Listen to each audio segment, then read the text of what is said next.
Dios les bendiga, bienvenidos a este nuevo capítulo de estudio con Santiago. Hoy comenzamos este libro maravilloso y Dios quiere que aprendamos cosas para nuestra vida, para que la podamos poner en práctica y de esa manera vivir vidas de excelencia. Por lo tanto, hoy en nuestro primer capítulo de Santiago, nuestro tema, alcanzando el éxito. Jehová es un Dios de excelencia, por lo tanto Él quiere que todos seamos personas de excelencia. A muchos cristianos les cuesta entender esto o aceptar esto porque ellos consideran que el verdadero cristianismo consiste en tener una vida pobre en lo económico y en lo espiritual. Pero la verdad es que muchos prefieren no pensar en tener una vida de éxito porque saben que para lograrlo hay que luchar, hay que esforzarse y por eso para ellos es mucho más fácil considerar y creer en un Dios de pobreza, cuando la Biblia nos dice todo lo contrario. No seamos amadores del dinero, no seamos amadores de las cosas materiales, pero tampoco caigamos en una vida de resignación, una vida donde simplemente nos lleva a pensar, es que eso es lo que Dios quiere que vivamos bien. Muchos cristianos, por lo tanto, creyéndose espirituales, asumen esa vida de resignación, esa vida de mediocridad, pensando que esa es la voluntad de Dios. Dios quiere cosas maravillosas para nosotros. Dios no solamente quiere darnos salvación, vida eterna. Dios no solamente quiere que un día esperemos vivir allá en el cielo, sino que Él quiere que aquí en la tierra también vivamos bien.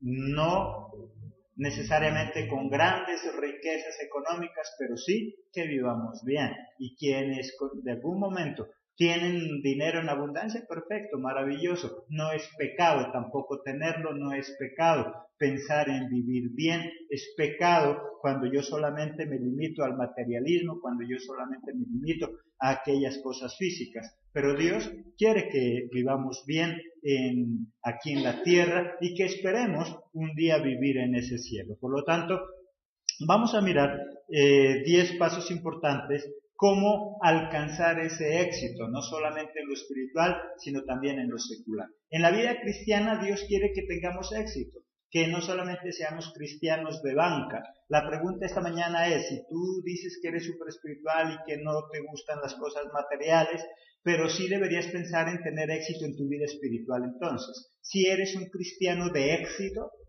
y cuando hablamos de éxito no necesariamente hablamos de riqueza, muchas veces nosotros confundimos el éxito con eso, o la prosperidad también. Confundimos prosperidad con abundancia de dinero y confundimos eso con riqueza. O confundimos el éxito con alguien que tiene fama, que es muy reconocido, que es alguien de la farándula.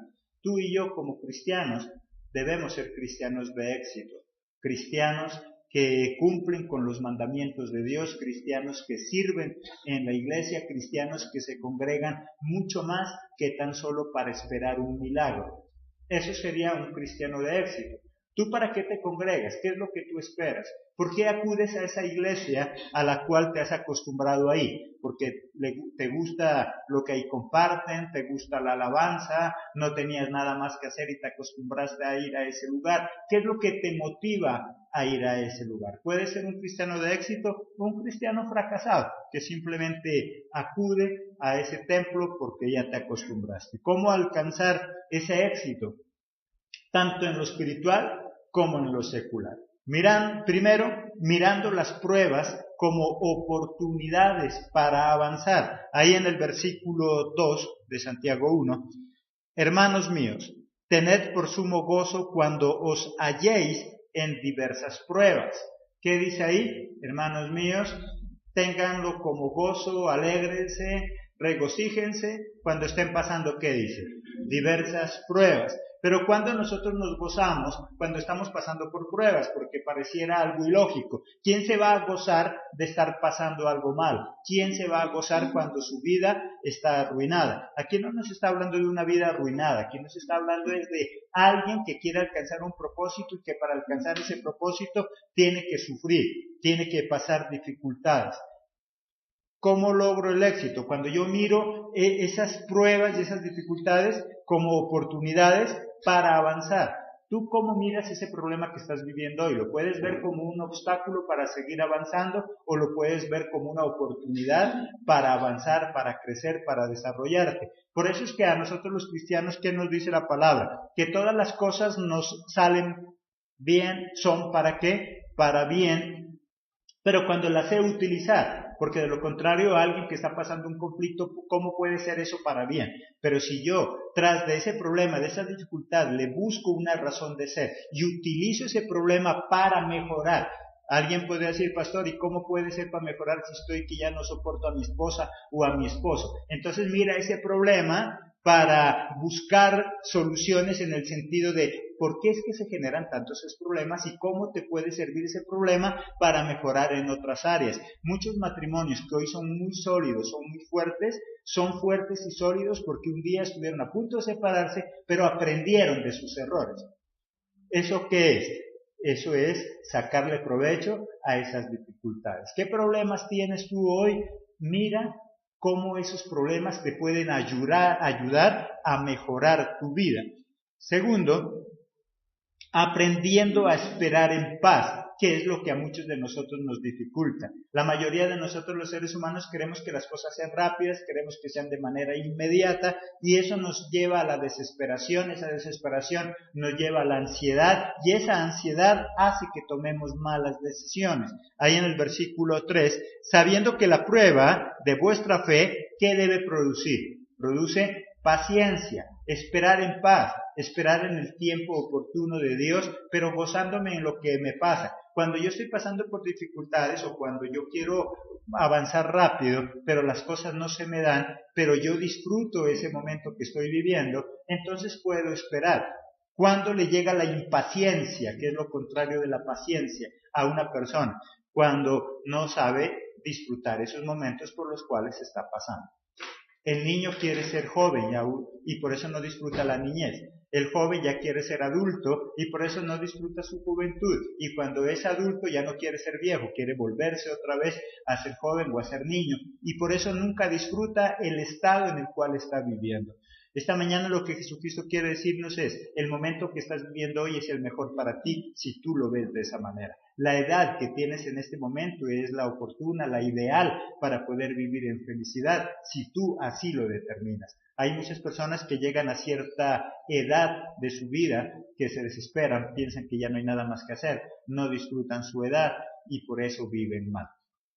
Aprendiendo a esperar en paz. ¿Qué cosas tienes que esperar? Disfruta el momento que estás viviendo. Si aprendes a disfrutar del momento que estás viviendo, vas a esperar en paz. Pero si tú no disfrutas lo que estás viviendo, no te gusta lo que estás viviendo, ¿tú qué vas a querer hacer con ese momento? Si tú estás viviendo un momento y no lo disfrutas, no amas ese momento que estás pasando, vas a querer salir de ahí tan rápido que te va a causar no paz, sino todo lo contrario, desesperación. Tercero, y algo importante, pidiendo a Dios sabiduría.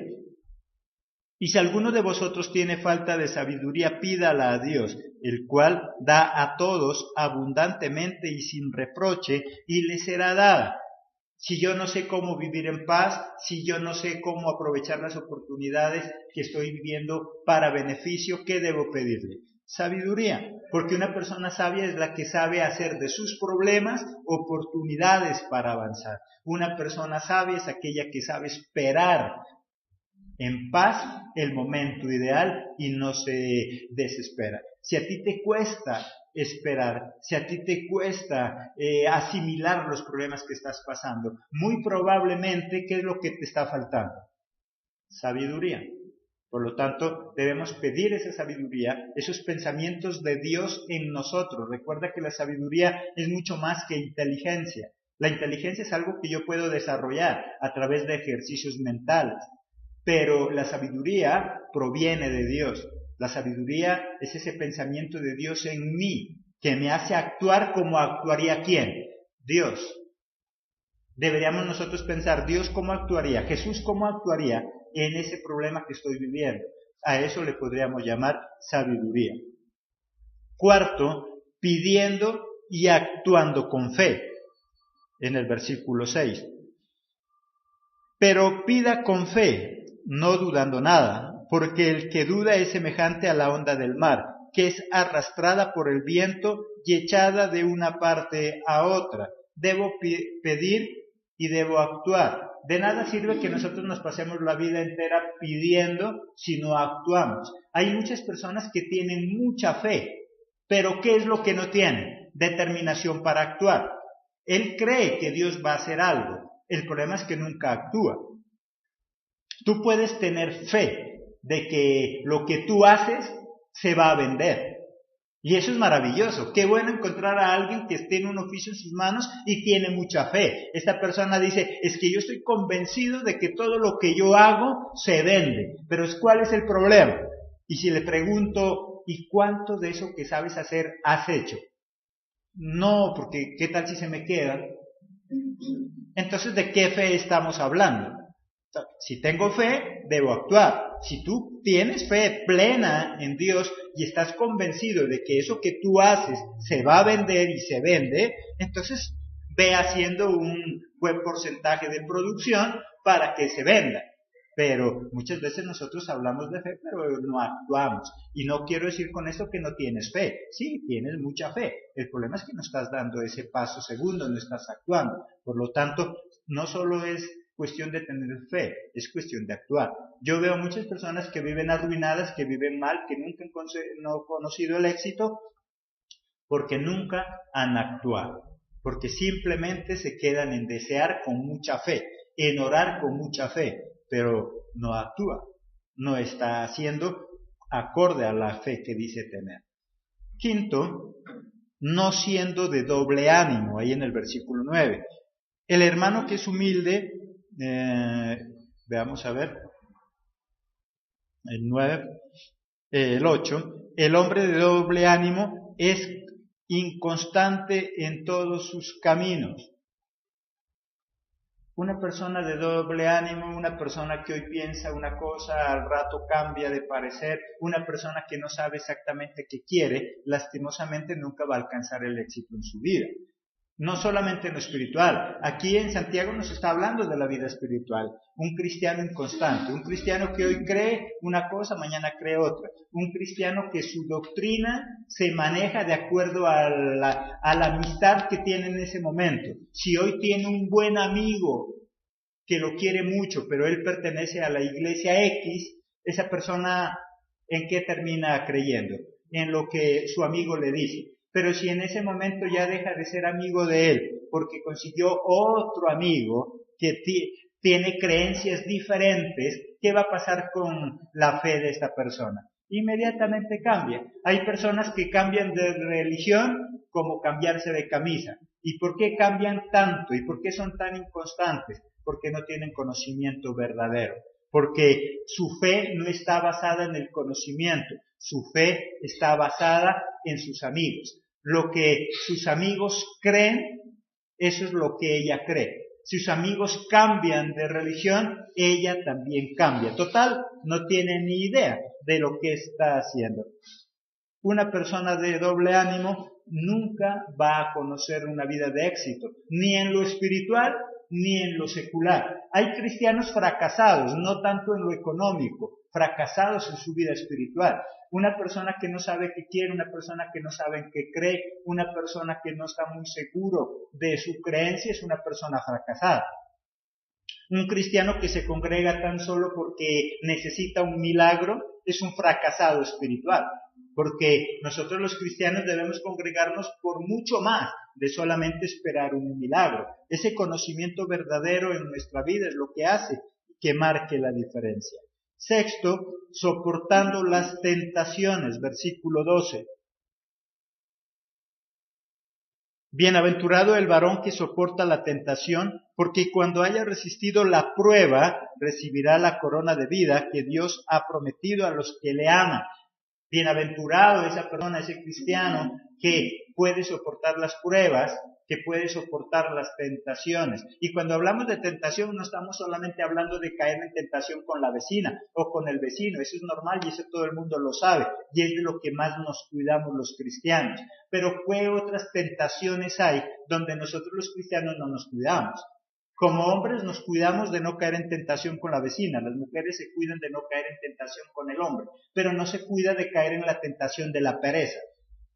Y constantemente está tentado a vivir en pereza y no hace nada por salir de ello. Constantemente vive tentado en vivir en desánimo y no hace nada por salir de ello. Por lo tanto, ¿qué tipo de tentaciones es lo que nosotros tenemos? Si tú has acordado un momento de intimidad con Dios a una hora determinada, pero preciso a esa hora que tú acordaste estudiar la palabra, están transmitiendo la película que tanto te gusta, la novela que tanto te gusta, a eso también, ¿qué se le puede llamar?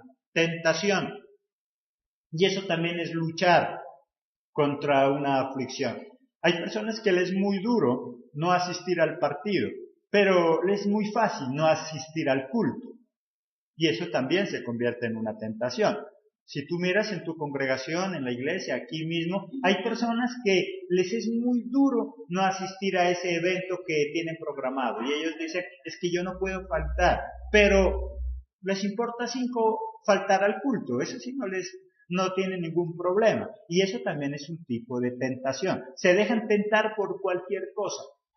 Hay personas que simplemente porque como cada domingo le llega visita, entonces nunca puede venir al culto porque siempre está atendiendo la visita y nunca es capaz de decirle a la visita, qué pena, me espera una horita, voy a ir al culto y yo vengo. O venga, vamos, acompáñeme y después venimos a la casa. Pero cae en ese tipo de tentación. Cuando hablamos de tentación, entonces no estamos hablando solamente de esas inclinaciones sexuales aparte de nuestra pareja. Estamos hablando de cualquier cosa que me distrae del propósito que yo tengo. Y no solamente en lo espiritual. Si en lo secular tú tienes un propósito, tú quieres ser un gran empresario, tú tienes un almacén, siempre vas a estar tentado. Tentado a abrir tarde, tentado a salir más temprano de tu empresa, tentado a no ir a trabajar ese día. Siempre vamos a tener diferentes tentaciones, no solamente en el ámbito espiritual, sino en cualquier cosa que nosotros queramos alcanzar. Una tentación, por lo tanto, se puede considerar que es algo que me aleja del propósito que yo quiero alcanzar, tanto en lo espiritual como en lo secular. ¿Qué cosas te están distrayendo y por eso no puedes conseguir esa vida de éxito? Alguien quiere ser el mejor estudiante en la universidad o en el colegio, pero igual, alguien lo invita a jugar fútbol, alguien lo invita a ver películas y entonces se aleja de ese plan original que era estudiar para ese parcial o para ese examen. Séptimo, desechando toda excusa. No buscando culpables, las excusas solo nos mediocrizan y nos impiden avanzar.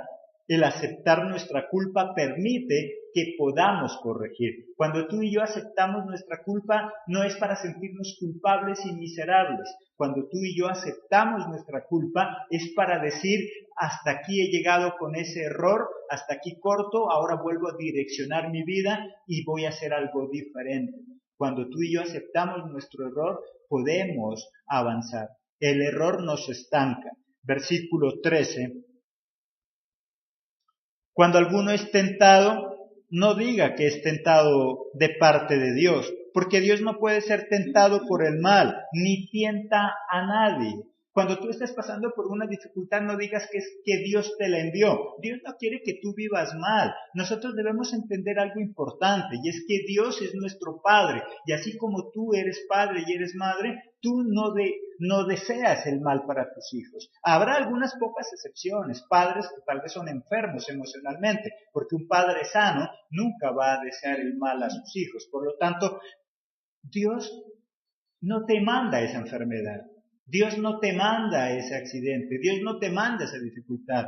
Son cosas que suceden y que Dios permite que sucedan, que eso es muy diferente. Una cosa es que Dios permita que te enfermes y otra cosa es que Dios te envíe una enfermedad. Dios no te va a enviar ningún tipo de mal, pero Dios sí permite que sucedan ese tipo de cosas para que nosotros podamos reaccionar, para que podamos mirar nuestro error, para que podamos corregir. Desecha toda excusa, no vives de las excusas. Siempre le echamos la culpa a Dios porque le decimos, eso es lo que Dios quería. Gracias, Dios mío, por esta enfermedad. Dios no te la envió. Dios permite que te hayas enfermado para ayudarte a corregir alguna área, pero Él no va a enviar. O pregunto yo esta mañana, si tú eres mamá o eres papá, si tú quieres que tu hijo vaya al colegio, ese día entonces tú, para que él se acuerde, ¿le quebrarías una pierna?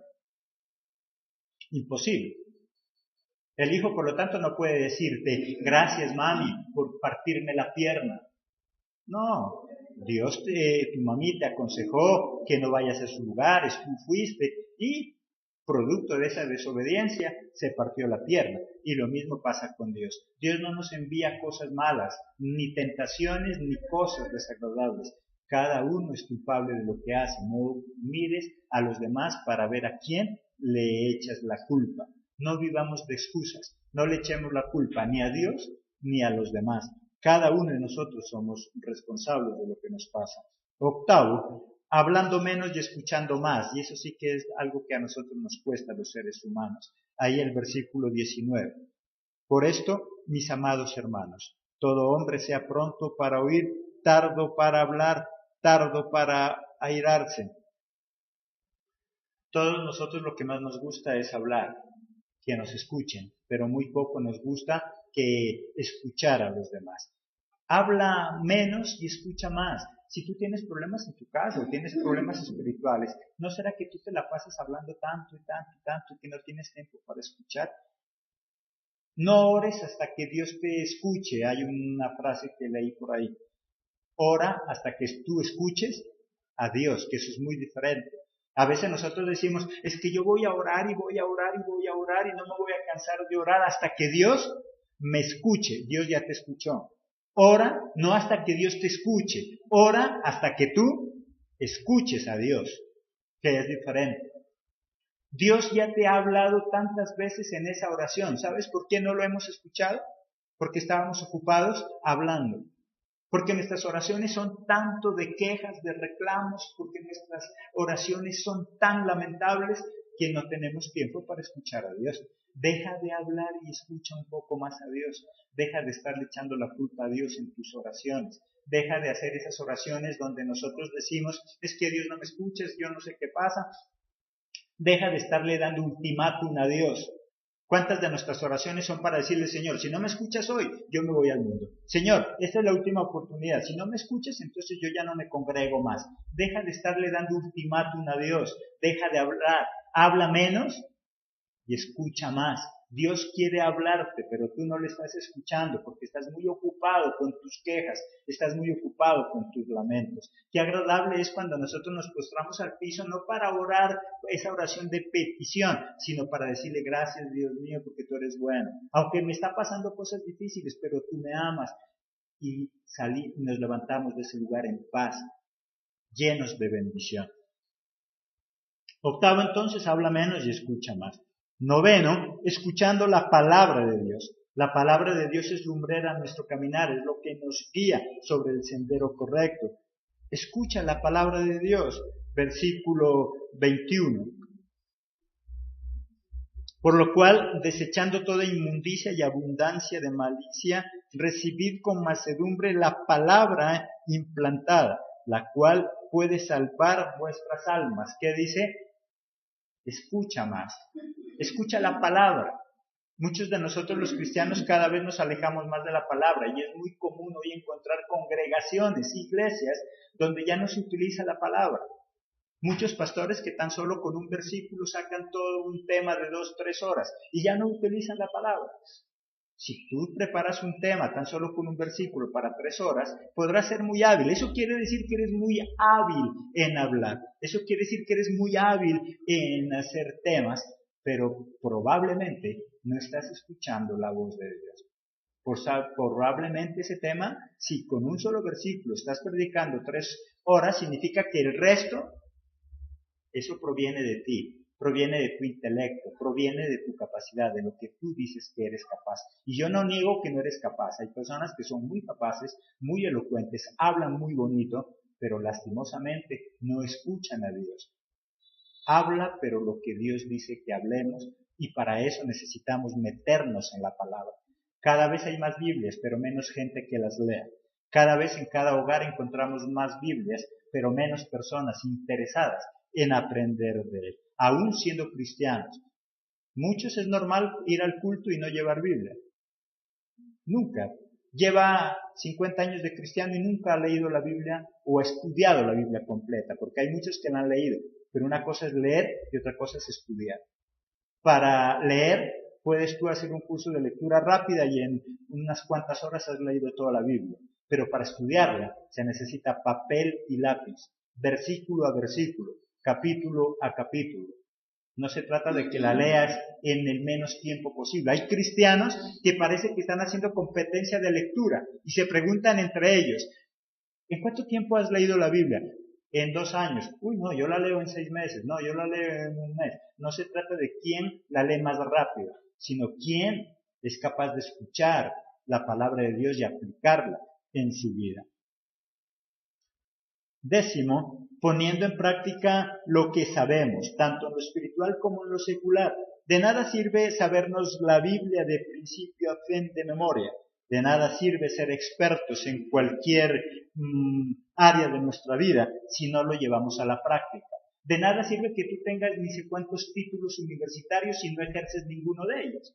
Hay personas que no ejercen la profesión porque tienen una empresa, pero hay otros que no tienen nada y no ejercen su profesión. Por lo tanto, significa que no están haciendo nada.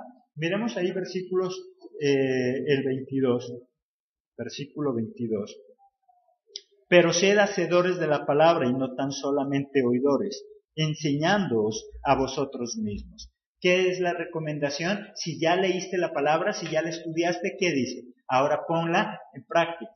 Porque si tú eres de los que dices que te sabes la Biblia al revés y al derecho, pero cada vez tu vida personal es un caos, si tú dices que te sabes la Biblia al revés y al derecho, pero tu hogar está a punto de destruirse, como papá eres un fracaso, como mamá eres un fracaso, como hijo, como ciudadano eres un fracaso, de nada te sirve saberte la Biblia. La Biblia no es un concurso de memorización, quién se la aprende mejor y quién la memoriza más rápido. La Biblia es un libro que nos enseña a vivir. Y si tú dices que eres cristiano, entre más años de cristiano lleves, tu vida debe ser mejor. Tu vida debe ser una vida de éxito, tanto en lo espiritual como en lo secular. Si tú dices que eres un conocedor en alguna área, tus actos se tienen que ver. Si tú dices que eres mecánico de automóviles y tu carro parece una carcacha, significa que entonces no estás ejerciendo tu profesión. Si tú dices que eres un mecánico y el mejor mecánico de la ciudad y tienes un carro, ¿cómo debes demostrar que eres el mejor mecánico? Con tu carro, debe ser un lujo. Y si tú dices que eres el mejor cristiano, que te congregas en la mejor iglesia, que tú eres el único que se va a salvar y que todos los demás se van a condenar, eso se tiene que ver en tu vida personal, eso se tiene que ver en tu hogar, eso se tiene que ver en lo que tú haces. ¿De qué me sirve a mí pensar que estoy en la mejor iglesia y que todos los demás se van a condenar si la vida es un asco, si es un caos? Si tú dices que eres el mejor cristiano, eso se tiene que ver en tu vida diaria. Saber mucho y no practicar es lo mismo entonces que no saber. Saber que quiero algo, pero no saber cómo conseguirlo, es lo mismo que nada. Versículos 23 y 24. Porque si alguno es oidor de la palabra, pero no hacedor de ella, este es semejante al hombre que considera un espejo su rostro natural, porque él se considera a sí mismo y se va, y luego olvida cómo era. Si tú dices saber algo, pero no lo practicas, es lo mismo por el ejemplo que nos da la Biblia. Alguien que por la mañana se mira en el espejo, pero más se demora en salir de su cuarto, que ya no sabe cómo es. Se le olvida su rostro, se le olvida cómo está vestido, se le olvida cómo es su imagen. Si tú eres experto en leer la Biblia, pero no la practicas, de nada sirve. Más te demoras en salir del culto que ya no te acuerdas nada de ella. La Biblia es mucho más que simplemente para memorizarla. La Biblia es para vivirla. Y por eso, con lo que terminaba este capítulo, si tú dices que estás en la mejor iglesia y que eres el único que se va a salvar y que los demás se van a condenar, eso se tiene que ver en tu forma de vida, en tu forma de ser. Si eso es verdad, tú no tienes ni siquiera que decirle a los demás que se van a condenar si no se hacen a tu religión. Ellos, tan solo con ver la calidad de vida que llevas, van a querer pasarse a la tuya. Ellos van a querer ser como tú eres. Si nosotros, los cristianos, aplicáramos la palabra de Dios, si nosotros los cristianos viviéramos acorde a como nos enseña la Biblia, no tendríamos que estar rogándole a la gente que venga a nuestra iglesia. Simplemente ellos, con vernos, van a querer ser. Va a llegar el momento donde ellos van a decir a dónde van. Voy a congregarme. ¿Y qué dice la palabra? Ellos te van a decir, mínimo 10 personas, yo quiero ir. Porque yo he visto que Dios ha hecho maravillas en su vida. Porque yo conocía cómo era usted y yo veo cómo está viviendo hoy. Porque yo quiero tener un hogar como usted. Porque yo quiero ser un hijo como usted es. Porque yo quiero ser un esposo, una esposa como usted es. Por lo tanto, la Biblia es mucho más que un libro para memorizar. La Biblia es ese manual maravilloso que nos transforma, que nos enseña a vivir, a tener vidas de éxito. La Biblia no solamente dice quién se va a condenar y quién se va a salvar. La Biblia nos enseña a vivir de una manera ordenada, a alcanzar ese éxito. Dios no solo quiere que seamos religiosos a la espera de un milagro. Dios quiere darnos una nueva vida. Dios quiere darnos una vida con propósito. Luchar cada día por ser mejor, con la ayuda de Jesucristo, no es pecado. Si tú eres cristiano, entonces busca tener una vida de éxito, tanto en lo espiritual como en lo secular. Si tú te congregas hace muchos años en alguna iglesia, pero no sirves, no estudias la palabra, no pones en práctica lo que has aprendido, no eres un cristiano de éxito, eres un cristiano fracasado. Si Dios te ha dado dones, talentos, habilidades en la vida, pero no las pones en práctica, por lo tanto, serás una persona de fracaso y no una persona de éxito. Es el mensaje de esta mañana a través de Santiago, el capítulo 1. Cómo conseguir una vida de éxito, tanto en lo espiritual como en lo secular. Cómo cada día ser mejor. Cómo cada día mostrar como nuestro ejemplo lo que Dios quiere que seamos. Dios no solo quiere que tú y yo un día estemos en el cielo, Dios quiere que aquí en la tierra, mientras esperamos ese día maravilloso de su segunda venida, podamos vivir vidas de éxito. Dios los bendiga, nos vemos en nuestra próxima emisión el día de mañana, si Dios así lo permite. Que Dios los bendiga.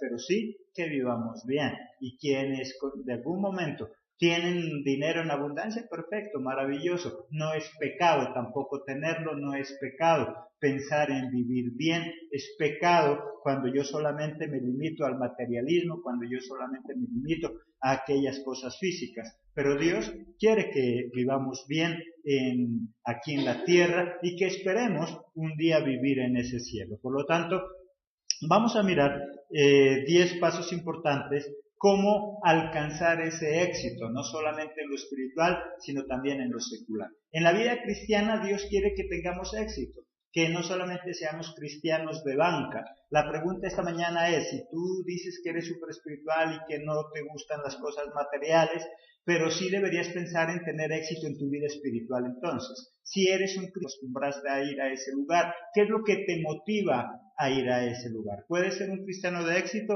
o un cristiano fracasado, que simplemente acude a ese templo porque ya te acostumbraste. ¿Cómo alcanzar ese éxito? Tanto en lo espiritual como en lo secular. Primero, mirando las pruebas como oportunidades para avanzar. Ahí en el versículo 2 de Santiago 1, hermanos míos, tened por sumo gozo cuando os halléis en diversas pruebas. ¿Qué dice ahí? Hermanos míos, ténganlo como gozo, alégrense, regocíjense cuando estén pasando, ¿qué dice? Diversas pruebas. Pero cuando nosotros nos gozamos, cuando estamos pasando por pruebas, porque pareciera algo ilógico. ¿Quién se va a gozar de estar pasando algo mal? ¿Quién se va a gozar? Para ellos es mucho más fácil considerar y creer en un Dios de pobreza, cuando la Biblia nos dice todo lo contrario. No seamos amadores del dinero, no seamos amadores de las cosas materiales, pero tampoco caigamos en una vida de resignación, una vida donde simplemente nos lleva a pensar, es que eso es lo que Dios quiere que vivamos bien. Muchos cristianos, por lo tanto, creyéndose espirituales, asumen esa vida de resignación, esa vida de mediocridad, pensando que esa es la voluntad de Dios. Dios quiere cosas maravillosas para nosotros. Dios no solamente quiere darnos salvación, vida eterna. Dios no solamente quiere que un día esperemos vivir allá en el cielo, sino que Él quiere que aquí en la tierra también vivamos bien.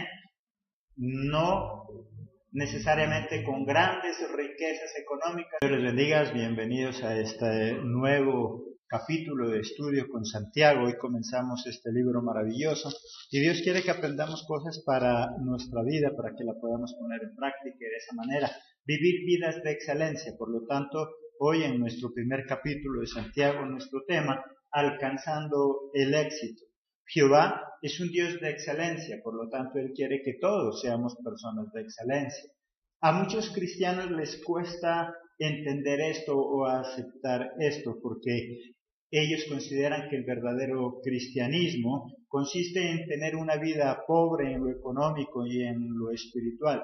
Pero la verdad es que muchos prefieren no pensar en tener una vida de éxito porque saben que para lograrlo hay que luchar, hay que esforzarse, y por eso cristiano de éxito. Y cuando hablamos de éxito no necesariamente hablamos de riqueza, muchas veces nosotros confundimos el éxito con eso, o la prosperidad también. Confundimos prosperidad con abundancia de dinero y confundimos eso con riqueza. O confundimos el éxito con alguien que tiene fama, que es muy reconocido, que es alguien de la farándula. Tú y yo como cristianos debemos ser cristianos de éxito, cristianos que cumplen con los mandamientos de Dios, cristianos que sirven en la iglesia, cristianos que se congregan mucho más que tan solo para esperar un milagro. Eso sería un cristiano de éxito. ¿Tú para qué te congregas? ¿Qué es lo que tú esperas? ¿Por qué acudes a esa iglesia a la cual te has acostumbrado ahí? Porque te gusta lo que ahí comparten, te gusta la alabanza, no tenías nada más que hacer y te